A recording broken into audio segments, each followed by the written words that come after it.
बिस्मिल्लाहिर्रहमानिर्रहीम। आज का हमारा जो डिस्कशन का टॉपिक है वो है एलिमिनेशन रिएक्शन। एलिमिनेशन रिएक्शन ये हमारे अल्काइल लाइट के चैप्टर का सेकंड लास्ट टॉपिक है।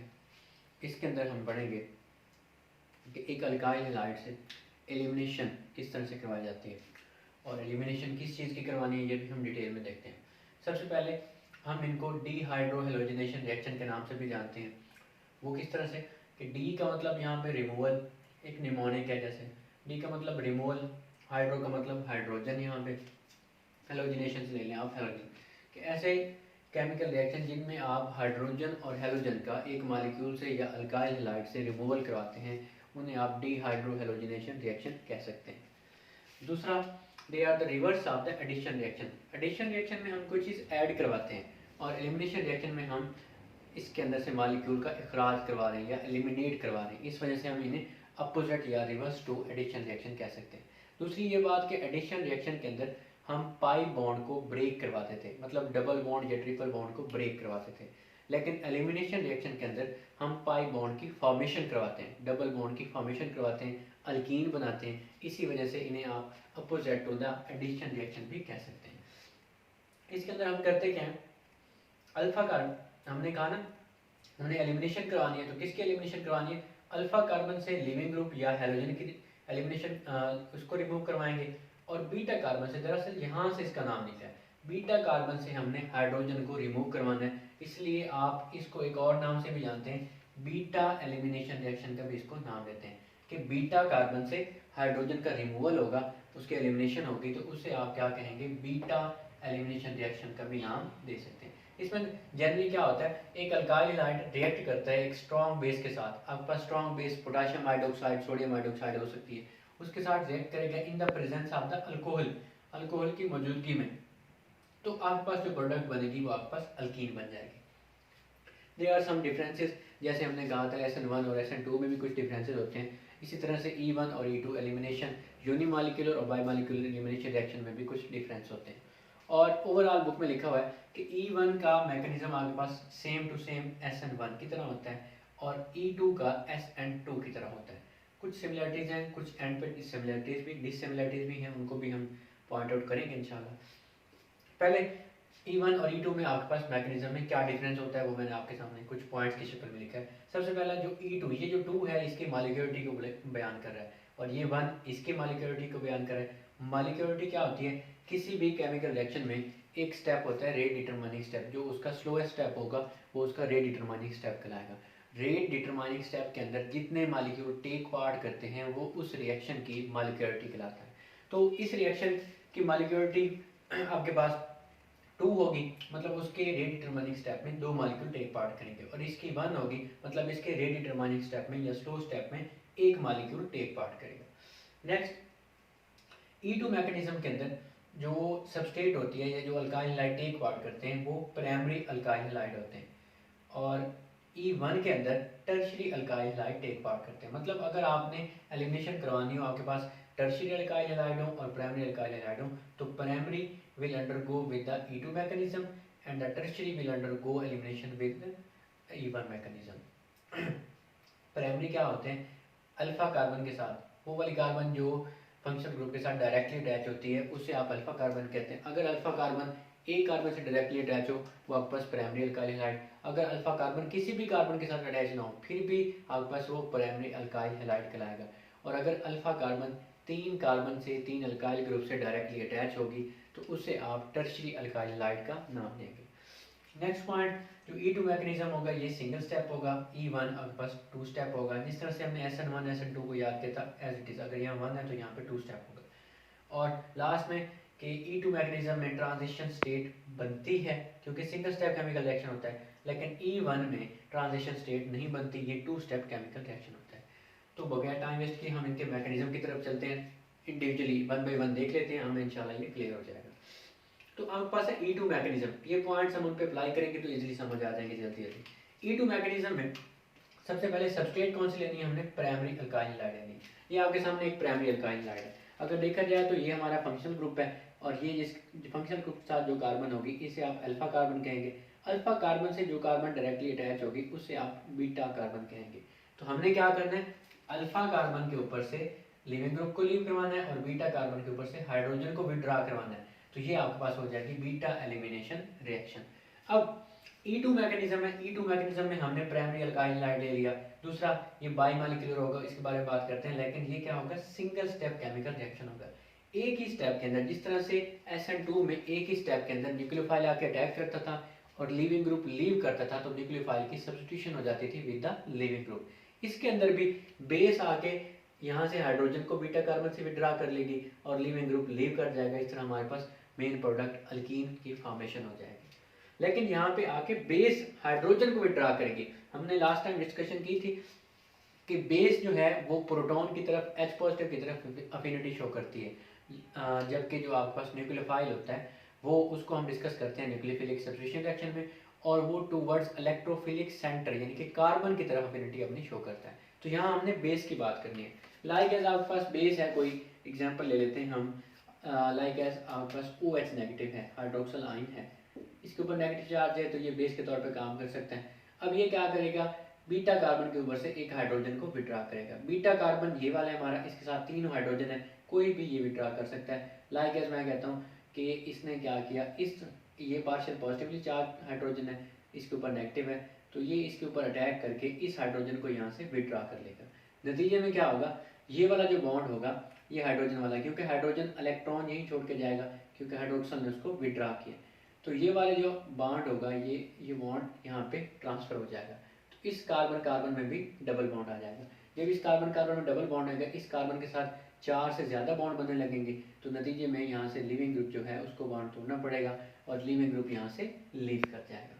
तो बनेगा क्या हमारे पास, देखें प्रोडक्ट हमारे पास बनेगी। अब ये हाइड्रोजन यहाँ से खत्म हो चुका है, ये बॉन्ड यहाँ पे जा चुका है, तो ये CH2 डबल बॉन्ड और ये H और H, CH2 लिविंग ग्रुप यहाँ से लीव करके, तो हमारे पास प्रोडक्ट जो है वो इस तरह की बन रही है। यहाँ पे भी H है, यहाँ भी आप H लगा दें, ये वाला H हमने यहाँ पे लगा दिया। कोवेलेंट बॉन्ड है, डायरेक्शनल है, आप किसी भी साइड से अटैच कर सकते हैं। एक बॉन्ड पहले से था, एक ये वाला यहाँ पे ट्रांसफर हुआ, डबल बॉन्ड हो गया, और इस कार्बन के साथ भी आपके पास 2 हाइड्रोजन अटैच है। तो इस तरह से ये आपके पास, अगर मैं इसको लिखूँ CH2 डबल बॉन्ड CH2, तो ये लिखना गलत नहीं होगा। इस तरह आपके पास इथीन की फॉर्मेशन हो गई, और साथ में Br नेगेटिव, ये लिविंग ग्रुप यहाँ से लीव करेगा, और इसके साथ ये OH नेगेटिव और H पॉजिटिव मिलके आपके पास क्या बना देंगे, H2O बना देंगे। तो ये हमारे पास मेन प्रोडक्ट इथीन बन गई, साथ में लिविंग ग्रुप ने लीव किया और साथ में वाटर फॉर्मेशन हो गई। तो ये आपके पास ओवरऑल E2 मैकेनिज्म होगा। अगेन इसको थोड़ा सा गो थ्रू कर लेते हैं। आप प्राइमरी अल्काइल हैलाइड लेंगे, प्राइमरी अल्काइल हैलाइड में क्या होगा, बेस आएगी, बेस बीटा कार्बन से हाइड्रोजन को विड्रॉ करेगी, हाइड्रोजन वाला बॉन्ड कार्बन कार्बन के दरमियान शिफ्ट हो जाएगा, नतीजे में जो लिविंग ग्रुप है यहाँ से लीव करेगा, आपके पास अल्कीन बन जाएगी, लिविंग ग्रुप अलग हो जाएगा नेगेटिव चार्ज की शक्ल में, और साथ में वाटर फॉर्मेशन हो जाएगी। तो ये आपके पास E2 मैकेनिज्म हो गया। अब देखें इसकी अगर काइनेटिक्स की बात करते हैं, तो इसका सिंगल स्टेप है, यही इसका रेट डिटरमाइनिंग स्टेप होगा। इसके अंदर अटैक भी हो रहा है, लिविंग ग्रुप लीव भी कर रहा है और प्रोडक्ट भी बन रही है। तो इस सिंगल स्टेप के अंदर एक तो अल्काइल हैलाइड है और दूसरा बेस टेक पार्ट कर रही है। तो इसकी काइनेटिक्स जो है आपके पास, या इसका जो ऑर्डर ऑफ रिएक्शन होगा वो 2 होगा, सेकंड ऑर्डर रिएक्शन होगा, क्योंकि रेट डिटरमाइनिंग स्टेप में 2 स्पीशीज टेक पार्ट कर रही है। तो इसका रेट डायरेक्टली प्रोपोर्शनल होगा concentration of the base and the concentration of the alkyl halide. मतलब ये दोनों की कंसंट्रेशन जितना ज़्यादा होगी उतना तेज़ी से ये रिएक्शन प्रोसीड होगा। सो ये हमारे पास E2 मैकेनिज्म हो गया। अब हम बात करते हैं E1 मैकेनिज्म की।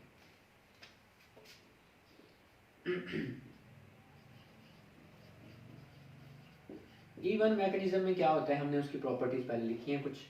E1 मैकेनिज्म में आपके पास जो अल्काइल हैलाइड E1 मैकेनिज्म को फॉलो करते हैं वो टर्शियरी अल्काइल हैलाइड होते हैं। तो हम एक टर्शियरी अल्काइल हैलाइड बना लेते हैं पहले। देखिए ये आपके पास हो गया अल्काइल हैलाइड, अगर ये अल्काइल ग्रुप है तो यहाँ पे आपने इस अल्फा कार्बन के साथ 3 कार्बन या 3 अल्काइल ग्रुप डायरेक्टली अटैच करवा देने। हमने 3 मिथाइल अटैच करवा दिए। अब ये अल्काइल टर्शियरी अल्काइल हैलाइड हो गए। और इसका अगर आप अयूपिक नेम देखें तो ये 1 2 3 2 ब्रोमो 2 मिथाइल, ये इसका 2 ब्रोमो 2 मिथाइल और प्रोपेन, ये इसका जो है अयूपिक नेम हो जाएगा। अब E1 मैकेनिज्म है। E1 मैकेनिज्म 2 स्टेप पर मुश्तमिल होता है। पहले स्टेप में क्या होगा इसके साथ, पहले स्टेप में इसकी होगी स्लो आयोनाइजेशन। आयोनाइजेशन होगी, ये आयोनाइज होकर यहाँ से लिविंग ग्रुप लीव करेगा और आपके पास फॉर्मेशन होगी कार्बोकेटाइन की। तो फर्स्ट स्टेप में कार्बोकेटाइन की फॉर्मेशन हो जाएगी। कैसे होगी? कार्बन के ऊपर पॉजिटिव चार्ज आ जाएगा, यहाँ पे आपके पास 2 मिथाइल और ये तीसरा, ये आपके पास बन गया जी कार्बोकेटाइन और साथ में लिविंग ग्रुप यहाँ से नेगेटिव चार्ज लेके लीव कर जाएगा।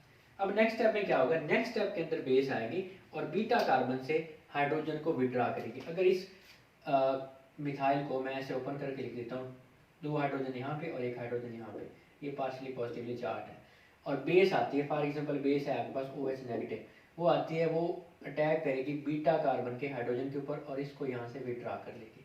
नतीजे में क्या होगा? ये आपके पास जो बॉन्ड है हाइड्रोजन वाला, ये वाला ट्रांसफर हो जाएगा यहाँ पे, ताकि इस कार्बन की वैलेंसी सेटिस्फाई हो जाए। अब आपके पास प्रोडक्ट क्या बनेगी? देखें, एज इट इज़ आपने बनानी है प्रोडक्ट, कोई नई चीज़ नहीं है। ये कार्बन है ना, कार्बन के साथ आपके पास जो है 2 मिथाइल अटैच हैं, लाइक एज ये 2 मिथाइल हो गए। और नेक्स्ट आपके पास क्या होगा? इस कार्बन और इस कार्बन में आपके पास पहले सिंगल बॉन्ड था, एक ही हाइड्रोजन और बॉन्ड यहाँ पे ट्रांसफर हो गया, डबल बॉन्ड हो गया और आगे अटैच क्या है? CH2। तो ये आपके पास मेन प्रोडक्ट तैयार हो जाएगी आपके पास E1 मैकेनिज्म से। बाकी बनेगा क्या? OH नेगेटिव और H पॉजिटिव मिलके यहाँ पे H2O बना देंगे, इस तरह से वाटर का रिमूवल हो जाएगा। तो इसका नाम क्या होगा? इसका नाम देखें आपके पास, अगर हम देखें तो नंबरिंग करते हैं, जहाँ आपका सब्स्टिट्यूट अटैच होगा या डबल बॉन्ड को लोवेस्ट नंबर मिलना चाहिए, 1 2 और आप कह लेंगे 3, इधर चल जाए इधर चल जाए आपकी मर्जी। तो ये आपके पास होगा 2 मिथाइल, नाम बनेगा आपके पास, सेकेंड पोजीशन है तो 2 मिथाइल और 3 कार्बन है तो प्रोपा, PROP लगाएंगे और डबल बॉन्ड है तो ENE लगा देंगे, 2 मिथाइल 2 प्रोपीन हो जाएगा आपके पास। तो ये इसका मेन प्रोडक्ट बन गया। चलो इसको थोड़ा सा आगे गो थ्रू कर लेते हैं कि इसमें क्या डिफरेंस होगा। E1 मैकेनिज्म आपके पास टर्शियरी अल्काइल हाइड फॉलो करते हैं, हमने टर्शियरी अल्काइल हाइड बना दिया। 2 स्टेप होता है, पहले स्टेप में आपने उसकी आयनाइजेशन करवाई, कार्बोकेटाइन बना। कार्बोकेटाइन जब बन गया, सेकेंड स्टेप में बेस आके बीटा कार्बन के ऊपर से हाइड्रोजन को विड्रा कर रही है और वाटर बन रहा है और हाइड्रोजन वाला जो बॉन्ड है वो कार्बन कार्बन के दरमियान ट्रांसफर हो रहा है। इस तरह आपके पास अल्कीन की फॉर्मेशन होगी। अब इस केस में देखें, इस अल्फा कार्बन के साथ डायरेक्टली 3 कार्बन अटैच है, तो तीनों आपके पास बीटा कार्बन है, आप किसी भी कार्बन से हाइड्रोजन को विड्रा करवा सकते हैं। तो इस तरह से आपके पास अल्कीन की फॉर्मेशन हो जाएगी। तो यहाँ से कुछ क्वेश्चन आ सकते हैं जो कि काफ़ी इंपॉर्टेंट होंगे। देखें, इनके साथ E2 मैकेनिज्म, यहाँ पे कार्बन जो होगा इसकी हाइब्रिडाइजेशन जो है वो sp3 होगी और इनके साथ अल्कीन डबल बॉन्ड है तो इसमें हर कार्बन जो है sp2 हाइब्रिडाइज होगा। तो ये आपके पास नॉन प्लेनर होता है, जो टेट्राहेड्रल स्ट्रक्चर होता है नॉन प्लेनर होता है, इसमें एक लोब जो होता है ना आउट ऑफ द प्लेन होता है और sp2 आपके पास प्लेनर होता है। तो ये भी क्वेश्चन आ सकता है कि वो कौन सा आपके पास मैकेनिज्म है जिसमें आप नॉन प्लेनर से प्लेनर ज्योमेट्री में मूव करते हैं, मतलब नॉन प्लेनर आपके पास रिएक्टेंट होगा और आप उससे प्रोडक्ट प्लेनर बनाते हैं, ये आ सकता है। इसके अलावा आपसे पूछा जा सकता है जी, वेरी इंपॉर्टेंट, ये एक बार MD कैट में भी रिवाइज हो चुका है कि वो कौन से 2 मैकेनिज्म हैं जिनका फर्स्ट स्टेप जो होता है वो सेम होता है। तो देखें, आपके पास E1 मैकेनिज्म में कार्बोकेटाइन की फॉर्मेशन हो रही है, कार्बोकेटाइन बन रहा है और आगे बेस आके हाइड्रोजन को विड्रा कर रही है और आगे प्रोडक्ट बन रही है। इसी तरह से हमने पढ़ा हुआ है SN1 मैकेनिज्म के अंदर, अब पहले ये चूंकि 2 स्टेप होता है वो भी, तो उसके अंदर भी कार्बोकेटाइन फॉर्मेशन पहले होती है, उसके बाद न्यूक्लियोफाइल आके अटैक करता है। तो आपके पास आंसर क्या होगा उस क्वेश्चन का? एक तो E1 और साथ में SN1, ये जो 2 मैकेनिज्म होंगे इनका फर्स्ट स्टेप जो होगा वो सेम होगा। So that was all about the elimination और beta elimination reaction. I hope so it will be helpful for you people. Inshallah next time we will come up in another lecture. Till then, Allah Hafiz. Thank you so much.